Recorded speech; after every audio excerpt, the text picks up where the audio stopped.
Greetings, NASCAR enjoyers, and we have our next Truck Series race on a Saturday. Ryan Newman is also racing today. Now, that was the most unexpected thing to happen here. But anyways, this year's Faith Fest 250 begins with Carson Hocevar jumping to the lead. Booker, a tailgater's gonna win. Riggs bows Hocevar for the lead, and Heim is in third. Carson Hocevar manages to hold them off. Hocevar and Riggs continue to go at it. Honeycutt and Elliott battle for fifth. The caution just came out. Strauss spun out and lost control. The race restarts with Hocevar jumping to lead. Riggs is not slowing down, and he goes side by side with Carson Hocevar. Corey Heim holds off Chandler Smith. Hold him off, man. Don't let him get past you. Chase Elliott is trying his best to get past Ken Honeycutt. Ah, crap. Chandler Smith got past Corey Heim. Should have blocked him while he had the chance. Ryan Newman is in 32nd. Riggs got past Hocevar. Dang it, Fox, you had to cut to commercial right when that happened. And just like that, Lane Riggs wins the first stage of the 2026 Faith Fest 250 at North Wilkesboro. But anyways, our first race off pit road begins, and Lane Riggs wins the race off pit road. Again, it's like bringing Batman to a boxing fight. The second stage begins with Jake Garcia jumping to lead. Wait, what? Hocevar takes second as Riggs falls back. Ah, crap, Ken Honeycutt has engine issues. Carson Hocevar is back in the lead. Chandler Smith is in second. So far, not much is going on. Ryan Newman has moved up to 25th. Chase Elliott has moved up to 4th. He then attempts to get past Jake Garcia, and he manages to do so as he moves up to 3rd. The caution just came out. Luke Baldwin spun out and got into the wall. Ryan Newman also gets the free pass, but anyways. Several drivers take the risk to come down to pit road. Only 5 drivers stayed out. Nick Lights and Ryan Newman got penalized for going too fast off pit road. Dang it, it happened again. But anyways. The race restarts with Ty Majeski jump to lead. Andres Perez takes second. Riggs gets caught up in traffic. Rhodes jumps up to 4th, and Chandler Smith appears out of nowhere and takes second. Majeski is still 1 1/4 seconds ahead. Carson Hocevar blows the tire and is off the pace. He gets lapped by Majeski. Ah, crap. You should have pitted. And just like that, Ty Majeski wins the second stage of the 2026 Faith Fest 250 at North Wilkesboro. But anyways, pit road is open and a few drivers come down to pit road. Majeski wins the race off pit road. The third and final stage begins with Chandler Smith jumping to the lead. SVG is in 11th. Stuart Friesen has jumped up to 4th. Not much went on in this race. Holy crapper, SVG is now in 8th. He is now in 7th after he got past Lane Riggs. Man, this race is not exciting. SVG fell back to 8th after Riggs got past him and got past Landon Lewis. Ryan Newman has moved up to 24th. SVG has moved up to 5th. Ruggiero and Eckes battle for 2nd. Eckes holds on to 2nd, and Ruggiero falls back to 4th after Riggs got past him. Riggs takes 2nd.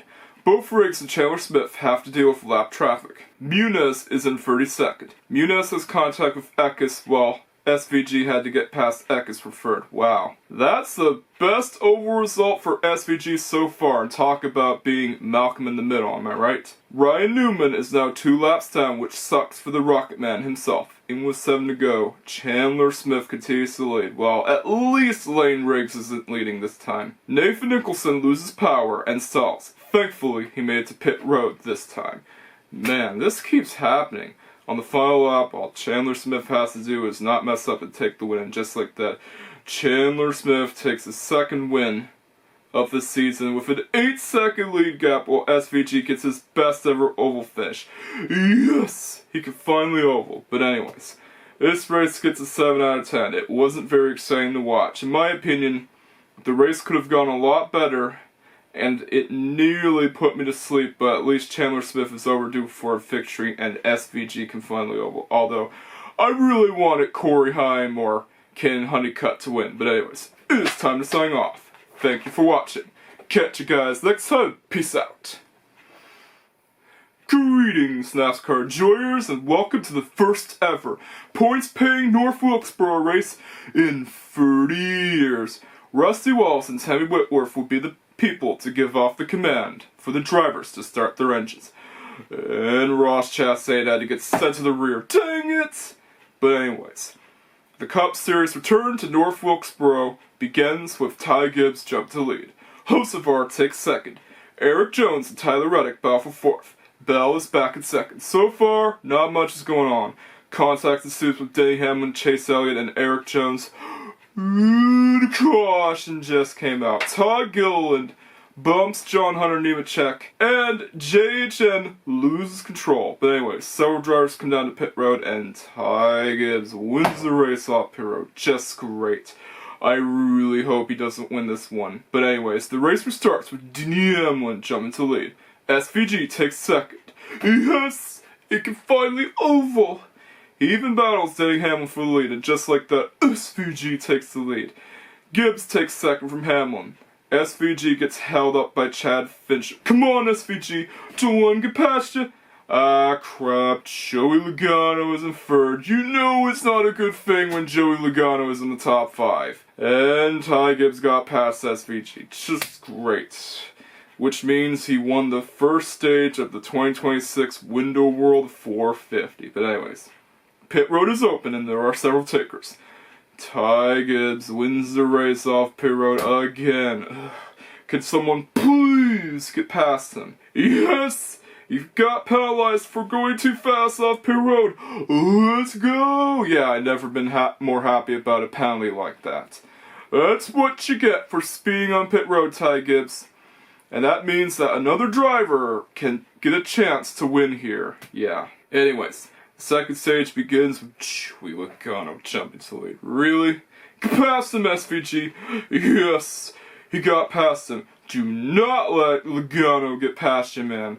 Because if there's anything I don't like is seeing Joey Logano win a race. Or even a championship. He's won like freaking 30 championships in a row, and it's probably one of the most undeserving champions in my opinion. Holy crapper, he just took second. Ty Gibbs goes a lap down. Christopher Bell comes down to pit road and Chris Buescher joins in alongside him. AJ Allmendinger has broken suspension and had to come down to pit road. He was trying so hard to fight to stay on the lead lap, as some drivers in NASCAR do that because blue flags are more of a suggestion than an actual rule in NASCAR. More drivers then come down to pit road. Chase Elliott is next to come down to pit road, and Chase Briscoe also decides to join in. The caution just came out as Alex Bowman gets taken out by Tyler Reddick right before he comes down to pit road. But anyways, both Logano and Hamlin come down to pit road. This time, there will be no race off pit road. The race restarts with Joey Logano continuing to lead. Ah, crap. It's never a good thing when Joey Logano is in the lead. And the caution just came out, although I'm thankfully glad about this one because it might give Denny Hamlin a chance to win. Josh Berry gets loose and hits the wall. Chase Briscoe comes down to pit road. Josh Berry is out of the race. Dang it. But anyways, the race restarts with, oh my god, Logano continuing to lead. Denny Hamlin is battling SVG for second. Hamlin falls back to fourth. Logano gets held up by lap traffic. SVG holds on to fourth. Bubba Wallace manages to get past SVG, and just like that, Joey Logano wins the second stage of the 2026 Window World 450. Good lord, can someone please get past him? But anyways, several drivers come down to pit road, and frick, Joey Logano wins the race off pit road. Ugh. Yeah. The third and final stage begins with Logano and Hamlin battling for the lead. Please let there be a caution. Anything to deny Joey Logano of a win. Bubba Wallace comes down to pit road. Joey Logano gets held up by lap traffic. Yes, this might be his chance. Austin Cindric is also running a throwback scheme to Rusty Wallace's original 2-number Miller car, except it doesn't have the Keystone Light sponsor for some reason. It has Freightliner. Why? Keystone Light is a sponsor for Austin Cindric, so they should use the sponsorship. Blaney gets past SVG for fifth. Denny Hamlin comes down to pit road, and Logano joins in alongside him. Blaney is next to come down to pit road. Briscoe is next to come down to pit road. Bubba Wallace comes down to pit road. William Byron is next to come down to pit road. Here we go. The battle for the lead continues. Herbst holds off Logano. Yes, that's a good man. Yep, Denny Hamlin's own team is helping him out. Gotta love 23-11, am I right? Here we go, the battle of the traffic continues. Denny Hamlin just can't seem to get past lap traffic that well, even with Herbst helping him out. Yeah, like, dirty air seems to be an issue with the next-gen car, and that's why they should have an overtake button for short tracks and road courses so that they can get past the guy. Ah, crap. Joey Logano won. I hate to say it, but we get another race ruined by a Joey Logano win. Yeah, what looked to be an exciting race, especially when it was the first points-paying race in North Wilkesboro in 30 years, was ruined by a Joey Logano win. So yeah, 6 out of 10. It gets a 6 out of 10 as it was ruined by a Joey Logano win and there wasn't even that much going on. But it gets a point for Shane Van Gisbergen's highest ever oval finish. That's the only good thing to come out of this race is Shane Van Gisbergen's highest ever oval finish in the Cup Series. But anyways, it is time to sign off. Thank you for watching. Catch you guys next time. Peace out.